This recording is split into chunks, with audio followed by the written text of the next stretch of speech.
Leidžiamės Afganistano pietuose netoli Kandaharo įkurtoje vienoje iš NATO pajėgų stovyklų, kur misiją vykdo ir mūsų specialiųjų operacijų pajėgų eskadronas Aitvaras. Čia saugiausia patekti oro transportu. Tiesa, konkrečios misijos vietos, mūsų karių skaičiaus, jų vardų neišgirsite.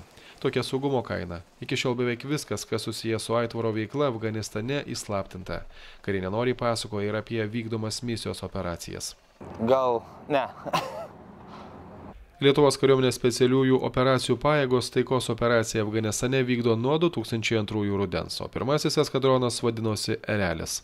Būtent pastarasis tapo pirmuoju Lietuvos kariuomenės padaliniu pakviestu į kovinę operaciją. Tai yra nekonvencinis karas, priešas sunkiai apibrėžtas, ginklai numesti, tu jau jų negali liesti, uniformų nėra, technikos nėra.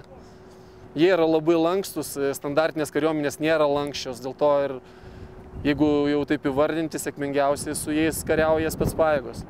Nes mes irgi bandom tos pačius principus - lankstumas, nuožmumas, veržlumas ir visi kiti dalykai. Specialiosios mūsų pajėgos yra iš tikrųjų viena iš tokių stipriųjų mūsų pusių, tiek kalbant apie jų pasirengimą ginti tėvynę Lietuvoje, tiek ir čia dalyvaujant tarptautinėse operacijose.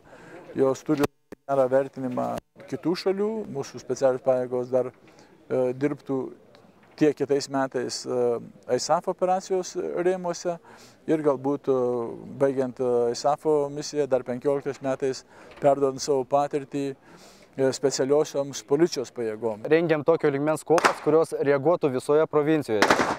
Iš principo mes turim dviejas kopas, vienoje ir kitoje provincijoje.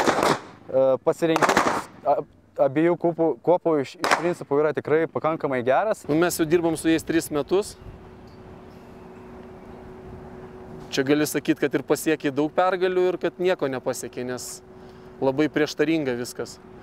Taktiniam lygmenį jie tikrai yra geri kariai, faktiškai lygiaverčiai mums, bet kai susiduri su sistema afganistaniečių,